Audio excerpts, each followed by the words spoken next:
Yesus adalah nabi, Yesus makan, Oke. Yesus minum, Yesus tidur, Yesus terkadang Oke. susah dibangunkan. Nah, Oke. kadang kemudian Yesus katakan aku adalah anak manusia, bukan anak Tuhan. Oke, ya. Dan Yesus katakan ketakutan.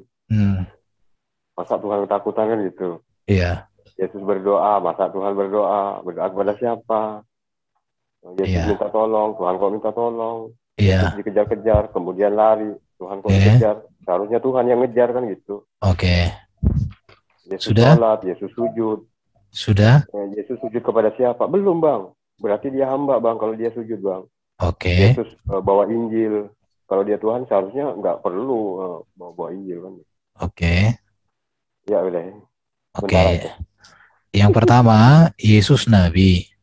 Orang Kristen setuju bahwa salah satu jabatan Yesus adalah Nabi. Dialah satu-satunya Nabi yang datang dari surga. Karena Yesus mengatakan, aku datang dan keluar dari Bapa. Bahkan Yesus satu-satunya Nabi yang sudah ada sebelum dunia ada. Karena Yesus mengatakan, aku sudah ada sebelum dunia dijadikan. Pertanyaannya, adakah Nabi di dunia ini yang datang dari surga, firman jadi manusia, yang sudah ada sebelum dunia ada? Itu yang pertama. Yang kedua, Tuhan kok berdoa? Ke siapakah Tuhan Yesus berdoa? Tuhan Yesus berdoa kepada Allah Bapa. Karena iman Kristen Tuhan itu kan artinya kan penguasa. Yesus itu penguasa, kekuasaannya diberikan oleh Bapa, Allah Bapa di surga. Di mana tertulis bahwa Yesus itu penguasa? Matius 28 ayat 18, Yesus mengatakan, kepadaku telah diberikan segala kuasa di surga dan di bumi.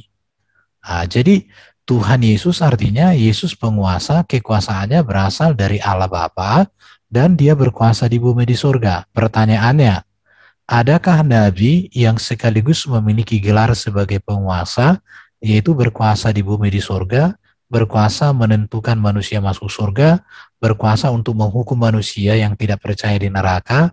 Adakah manusia atau Nabi yang juga hidupnya sempurna, tidak pernah melakukan dosa? Ada situ. Terus tadi Munir katakan, Tuhan kok makan, Tuhan kok minum. Di sinilah kegagalan dari para muslim, termasuk Munir, memahami arti kata Tuhan.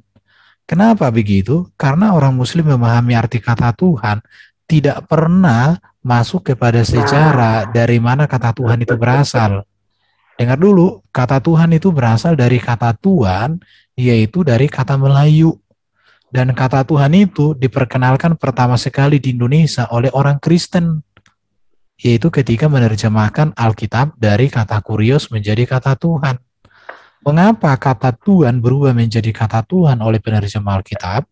Karena penerjemah itu melihat bahwa Yesus ini dalam kenyataan dan kebenarannya Tuhan di atas segala Tuhan. Maka ditambahkanlah huruf H di situ yang sekaligus menunjukkan bahwa Yesus itu bukan Tuhan biasa, tetapi Yesus itu memiliki sifat sebagai seorang Tuhan yang ilahi. Selamanya orang muslim akan gagal memahami ketuhanan Yesus kalau orang muslim tidak mengerti makna kata Tuhan yang dipahami oleh orang Kristen sebagaimana tertulis di dalam Alkitab. Saya bisa berikan data-datanya baik dari Alkitab, baik dari data sejarah. Sudah ada di channel saya, silakan dilihat. Jadi di situ Pak Munir ya, Yesus merasa takut. Yesus kok berdoa? Wajar. Kenapa?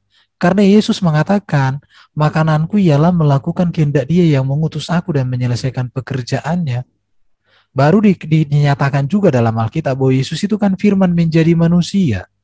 Ketika Yesus hidup sebagai manusia, Dia manusia yang sempurna, yang merasakan apa yang dirasakan manusia. Hanya Yesus manusia yang tak berdosa. Pertanyaannya adalah, adakah manusia di dunia ini yang tak berdosa seumur hidupnya? Adakah manusia di dunia ini, nanti aku minta datanya dari kau.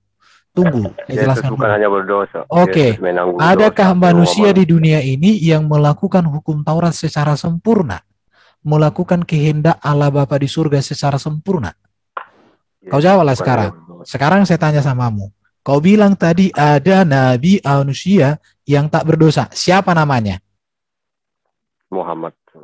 Muhammad dikatakan di dalam Quran, mintalah ampun atas dosamu yang sudah kamu lakukan dan yang akan kamu lakukan. Nggak percaya ada. Kau? Oke. Kalau ada. Kan oke. Saya share screen. Ada, kata Allah. Tenang. Kalau ada, kata Allah. Kalau oke, tenang kau Munir. Tenang kau sayang. Iya, oke ya. Itu kalau ada dosanya. Tapi yang buktinya nggak ada. Oke ya. Nanti kalau aku sebutkan dosa-dosanya, nanti aku bisa masuk penjara. Saya bisa kok tunjukkan Munir. Cuman aku nggak mau.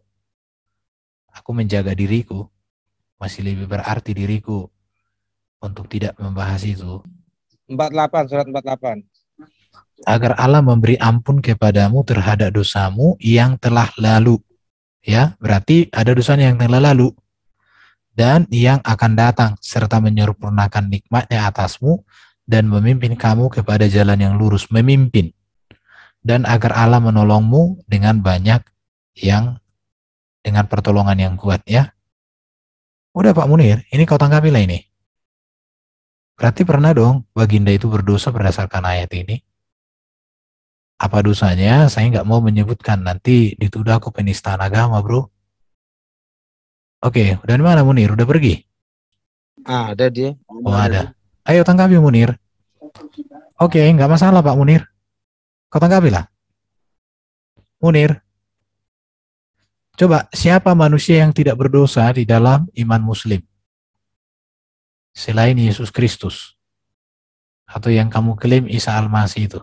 Yesus bisa dikatakan suci. Iya. Bahkan dikatakan ketika dia lahir mau dijamah setan, hanya bisa menjamah ujung jubahnya, saking sucinya. Munir, jangan kau kejang-kejang. Baru satu topik saya jelaskan sama kamu. Jadi di situ ya, memang saudara-saudara muslim ini, kita jelaskan pun arti kata Tuhan, selalu ngeyel ngotot. Gimana sih Pak Munir ini? Nggak bisa bedakan arti kata Tuhan dengan Allah. Padahal penjelasan udah gamblang. Tuhan itu artinya penguasa. Ya penguasa itu banyak. Allah sang penguasa, pemilik kuasa, sumber kuasa. Yesus juga penguasa, tapi kekuasaannya dari Bapa. Ayo Pak Munir. Kau jawab lah ini Pak Munir. Tadi koar-koar. Sekali pukul langsung KO ini. Aduh, Pak Munir. Udah suruh jelaskan aja Allahnya. Ya udah Pak Munir, silakan jelaskan Allahmu itu.